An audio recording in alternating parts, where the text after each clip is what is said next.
Hey, this is a Hakawati production. My guest today is a Saudi influencer, but not in the way we usually talk about influencers. She actually promotes a thoughtful and intelligent lifestyle. She's behind a growing platform with popular accounts on Instagram and YouTube. Please welcome the founder of Sukkari Life, Raoum Bani.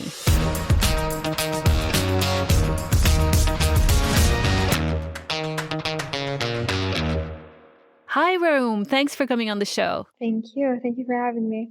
So I just discovered Sukkari dates, by the way, thanks to you. I had one today, in fact, Oh, when I was preparing for this. They're really good. They're kind of lighter in color than other dates. yeah, they're my favorite, obviously. They're just like they're not too big like Majjul dates, and they're not too small and dry. Just they're just perfect. Yeah, I'd never heard of them. So there you go. I got another benefit from getting to know you. So, but how do you describe yourself when people ask you, what do you do?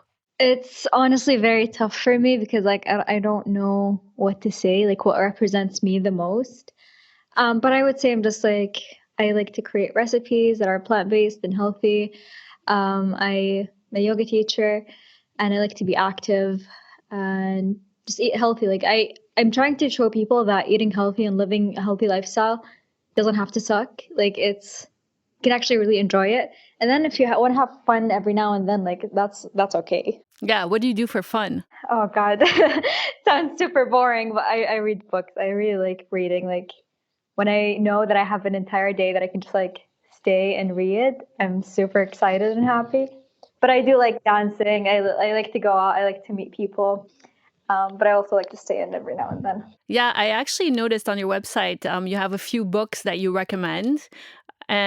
And one of them is the Murakami book. And I was about to pick it up the other day, actually. So I thought it was quite a coincidence that you have it there listed among like only like 5 books. It's called Kafka on the Shore. Have you read that? Yeah, it's one of my favorites. It's so good. It's so surreal. Like if you need something just to take you out from life, which I think a lot of us need right now, it's just the perfect read. Cool. I'll pick it up then. I was hesitant because I didn't really know anyone who'd read it. So you're not what most, you're Saudi, right? Yeah. You're not what most people think of when they think of a Saudi woman, especially in the rest of the world. You're not veiled. You're a yoga teacher and you make this amazing looking plant based food, by the way. You always make it look so pretty and delicious. So, this has nothing to do with what we usually see in the media. Do you think of yourself as a minority, or are we just being misled by the media as to the idea we have of your generation in Saudi Arabia? Um, it's a little of both. There's a lot of women like me here, but at the same time, I wouldn't say it's the majority. Like if you go out in the streets, most women are veiled here. But the media does make it seem a lot worse than it is, I would say. So it's a mix of both. Like the media is not completely wrong, but at the same time, it's not like most women here can do whatever they want because of the culture and traditions and family and all of that. So, but you're quite popular, like on social media. You have at least 100,000 followers on Instagram. Are most of those people Saudi, or are they from all around the world? I do have a mix of both, but they're definitely mostly Saudi and mostly Saudi women. And I rarely get backlash about like the way I dress or the opinions that I share or that yoga is haram or any of that. I do get these like, but they're like once a month, once every few months. So Yeah, I was going to ask you about that because not only you're doing yoga, which is based uh, on other religions, it's an offshoot basically of Hinduism and also a little bit Jainism and Buddhism. So, and we know that in the kingdom, there's not a lot of diversity, right? It's all Islam. So do you get confronted, and how do you respond to criticism about this? yeah, it does happen every now and then, and it comes in waves. But what I say is that yoga originated somewhere around India. They don't know exactly where, but in that area in general is where Hinduism is and Buddhism and all these, even in these religions, like you find a lot of similarities just because they happen in the same area. Same thing here in the Middle East. Like we see a lot of mix between tradition and religion just because it get lost in the history. And with yoga, you can take whatever you like and leave what you don't like and what you don't believe in or stand for. And I find it a very good way to align your mind and your body and your spirit. So why not benefit from that? Yeah, I definitely agree with you. I've talked about how much I love yoga on the show, and I've said the same thing. So, can you tell us a little bit about like how you ended up starting basically, because you said you're a chef, you do yoga, but really what you have now is a growing digital platform, and basically you're an influencer. So how did you kind of start the platform?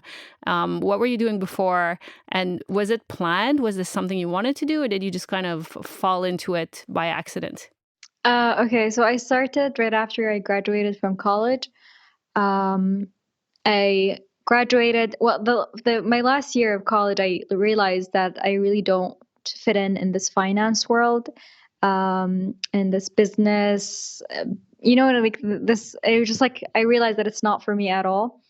Um, so when I came back to Saudi, I was applying for jobs and going on interviews, and I just hated it so much. But I knew that I can't judge something before actually trying it. So I did eventually get a job, but at that time I already started Sukkari Life. I started with a blog, just sharing healthy recipes, some of my thoughts, some photos here and there, and then Instagram, and other like social media platforms. YouTube was the last thing I did because it's just nerve wracking to do YouTube, and especially if you're like putting your face out there behind the camera and share like talking to the camera. At least for me, it was hard to do that. But it ended up being my favorite platform and the platform that I connect with people the most. Like even when people meet me out on the street or at the airport or whatever, like they give me a hug. Like that's how much they feel connected, because that's what I love about YouTube. Like even the YouTubers I watch, I feel like they're close friends of mine, even though I've never met them and I probably will never meet them. Where you don't really feel that on Instagram or Twitter or other platforms, except like rarely, maybe some people do. Um, so yeah, I did want this to be my full-time job. It didn't happen. Like I know a lot of influencers, like they weren't planning for it to happen, and just one day they just like started getting followers and more followers and more followers until they realized it's something they want to do. But when I started, I did want it to be my full time job, and I wanted to be able to do it from anywhere in the world. Because that's like something I wanted to do, like to be able to live anywhere if I had to. Yeah, I think that's what a lot of people are looking for today because it's such a nice freedom to have. And also, I mean, people want to travel and it doesn't constrain you to the economy of a specific place. So, how long have you been doing this? I think now it's been 6 years or almost, yeah, I think it's been 6 years. Yeah, so you've been working on this for a long time. But what I think is cool, about what you just said, like being on YouTube and how it was difficult for you, but yet you have this ease about you because most of the influencers that we think about and that we see, especially in the Middle East, have this very like polished, like it's a lot based on looking good. And you look beautiful, you're amazing. But your focus obviously is more on the content and about this lifestyle that you're promoting. I noticed that you don't wear a lot of makeup. You're not, selling your body in a sexualized way. How do you kind of walk this fine line between being appealing and aesthetically pleasing and beautiful without falling into this trap of superficiality where you like want to be perfect and you want everyone to be like, kind of, you know what I mean? Yeah, definitely. It is definitely tricky, and I feel like I skewed to one side, the like being authentic side at one point in my career, or it's not even. It doesn't sometimes it doesn't even feel like a career. It feels like my life, because it's very entertainable. Um, and then I realized that aesthetics are important too. Like you don't have to, what's the word? Like you don't have to just push them away and resent them and be resistant to that because it is part of life and it's normal for humans to be attracted to aesthetics. And it doesn't have to be with your looks, it's just like the setup behind you, having the room be a bit tidied up, which is usually the case for me, to be honest. So yeah, I just try to find the middle ground between that. So if I am having a bad day and I don't look the best and I'm vlogging that day, it's also part of my life that I don't look perfect all the time. And I like to share that. So people get more of a balanced view of my life. If I can't wake up that day, I do share that just so people, because I feel like on the internet for a while, people start getting depressed from the healthy and wellness content because like they make you feel like that their life is perfect and that they wake up at 5 a.m. every single day and go to bed at whatever time and they eat super healthy, huge salads and then exercise again in the evening. You know what I mean? And then for you, like you try that for a week and then you fail and then you get mad and upset about yourself because you feel like you're not good enough when in reality you rarely find someone who can maintain that lifestyle unless they're an athlete and that's just their career, that's their life, you know what I mean? Yeah. How disciplined are you? Are you like that? Like, do you have days like off days? Because you do seem like, even though your show is like a reality show, essentially.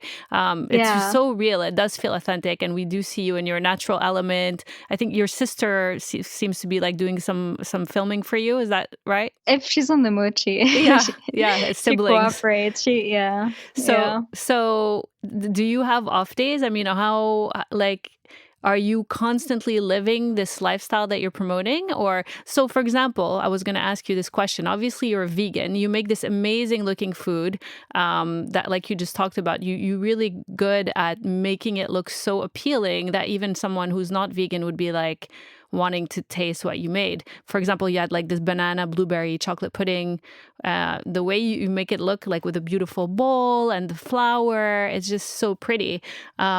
But what's your philosophy when it comes to food and eating? For example, if someone made, like, do you make exceptions? If someone made you a pumpkin pie, for example, and there was butter in the crust, would you eat that? Okay, so if it has something that's not vegan, there's like no way I would make an exception. Even if it's like my grandma and she made me like this amazing like Saudi dish or whatever, like I wouldn't eat it knowing that there's butter in it. And I'm really grateful that my family members, like even my grandma, like they would never lie to me if there's something that's not vegan in the dish, which I really, really appreciate.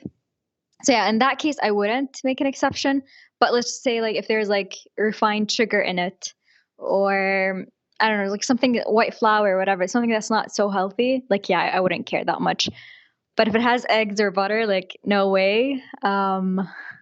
Yeah, and I feel like I set the standard at the beginning, and now like people know that there's no way I would say yes to something like that. Yeah. So does your grandmother actually now make food to cater to this for you? And secondly, explain why you don't want to eat anything that has butter or eggs. Okay, so for the first question, yeah, my grandma, like she, like when I go like over to her place, she just like has like multiple types of dates laid out for me, which I love, and tahina, tahini. Yum.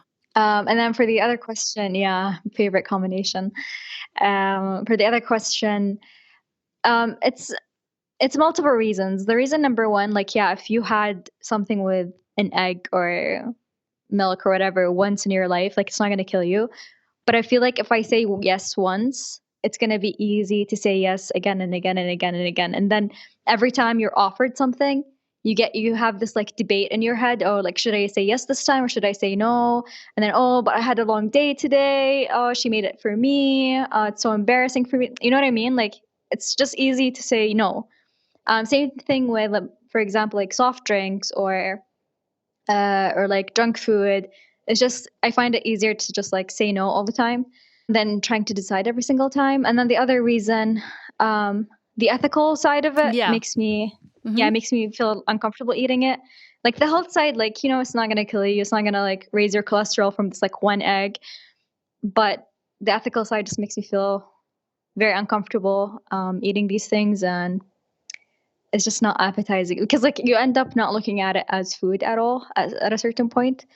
So yeah. Would you say that you feel that way because you've watched a lot of documentaries that have kind of educated you about the way that they raise these farm animals? Yeah, definitely. And it's heartbreaking to be like I used to make fun of vegans before I went vegan and karma got me real good because now I really understand.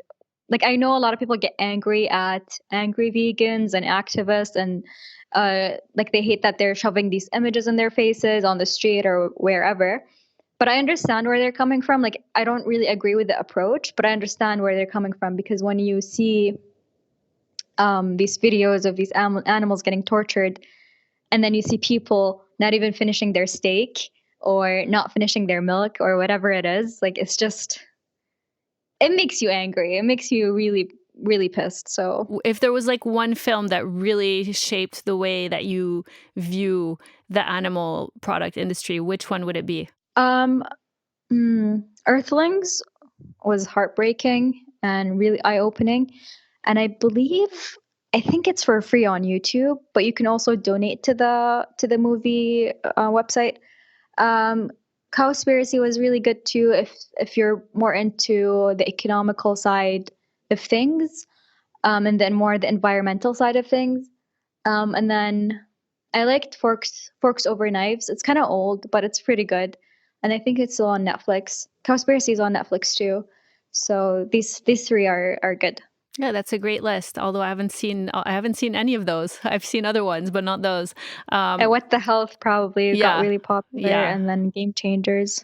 Definitely, I saw those two. They're great films, and the thing is, people do get angry. They think that maybe they're biased, but it's funny. It's like, why are those films biased? But then all the other stuff you're watching, where people are eating, a steak with whatever they're eating in a movie or whatever it is you're watching, how is that not biased, right? Yeah, So everyone is biased at the end of the day. Everyone has a message that they want you to agree with or to see their point of view.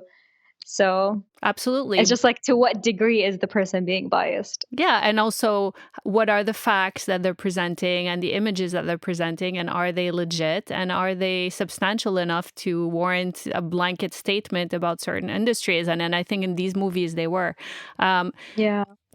but let's talk a little bit about your platform, because I know you recently have kind of launched an online store.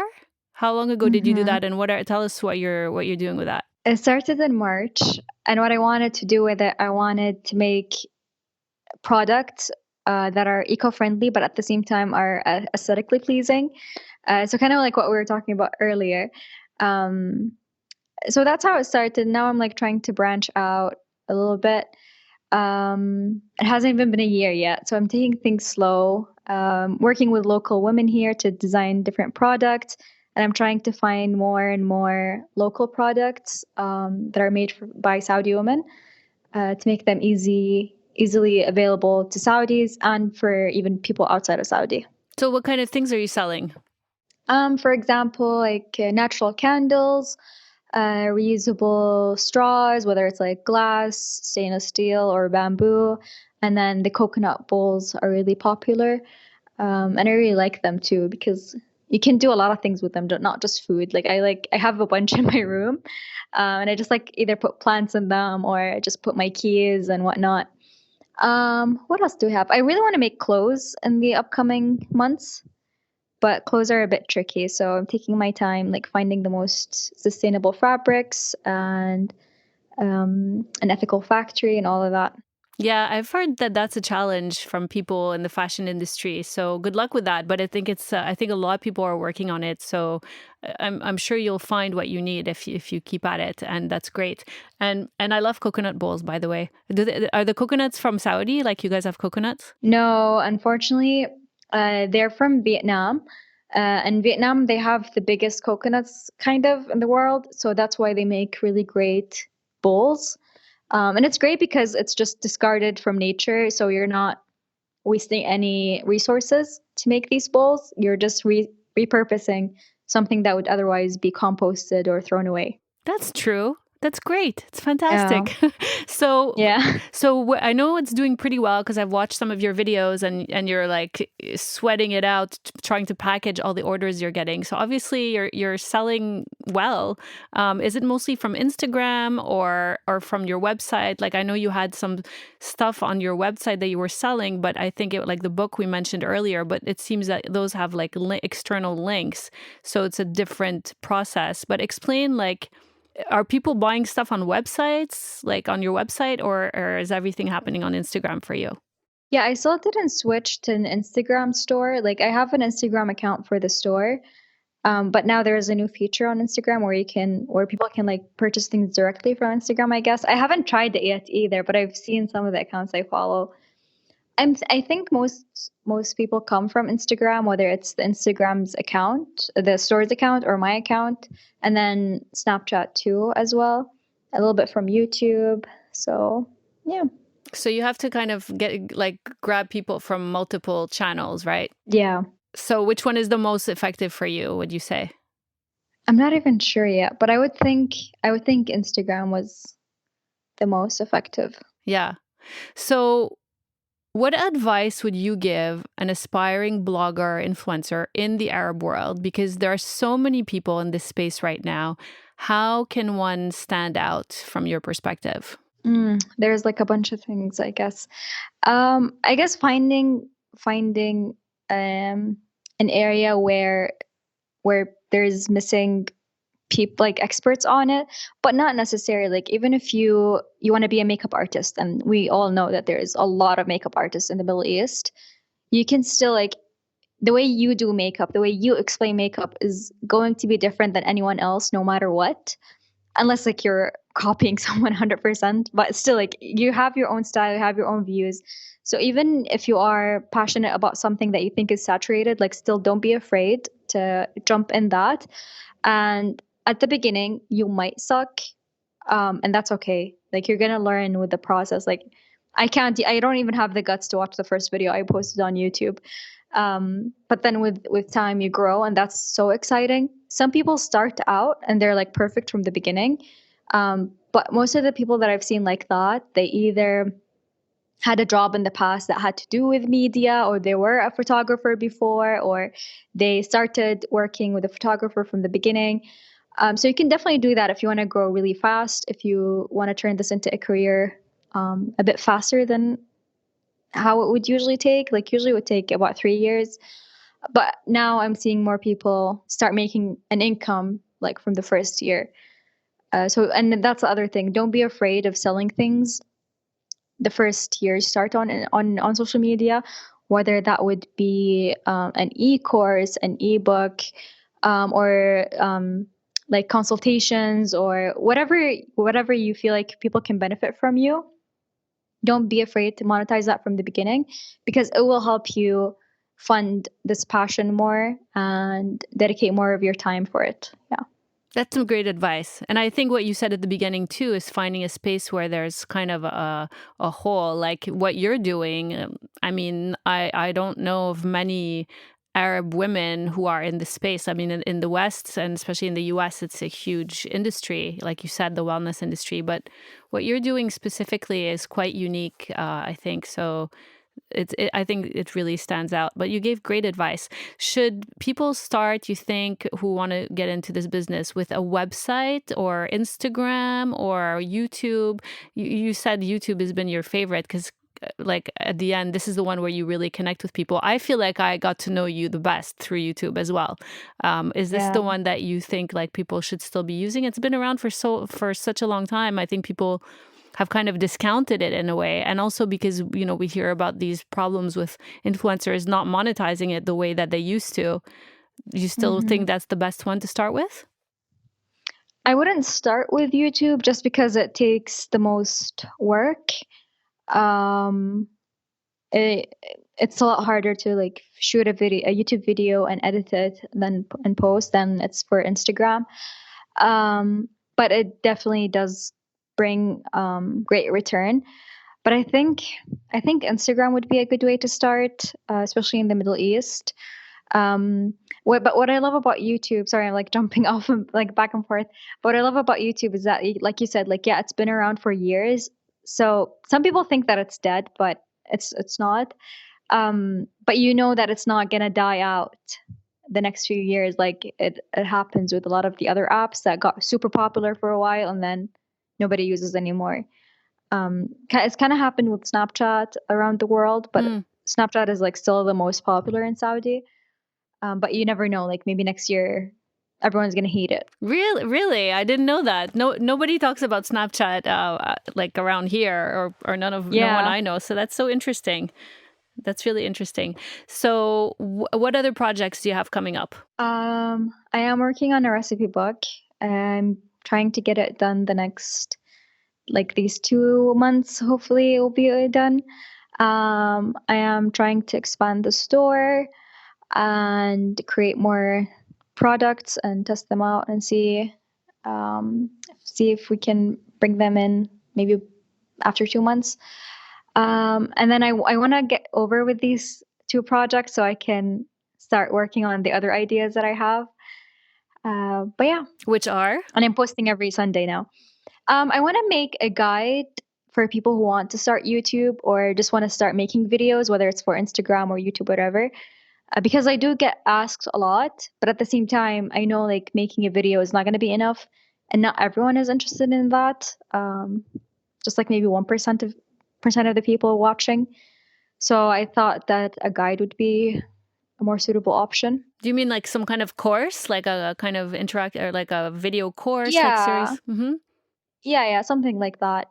And now, like, whenever I get an idea or I notice something, I just like go back to that file and write it down. So whenever I get around making that, I do that. And then the other thing I want to do like a mini ebook on how to like style and shoot food, because I did learn a lot the last couple of months, and I wish that I knew these things from the beginning, because I feel like it would have transformed my Instagram a lot. Amazing. That sounds like a bunch of great ideas. So I wish you the best of luck with everything, and we'll be keeping an eye on you. And everyone check out Sukkari Life and your shop, Sukkari Store. You have some really nice things there. So thank you very much. Congrats on everything you're doing, and best of luck. Thank you. That's it. Hope you enjoyed it. Be sure to click that subscribe button so you can join us again soon in 2021. Happy New Year. Take care.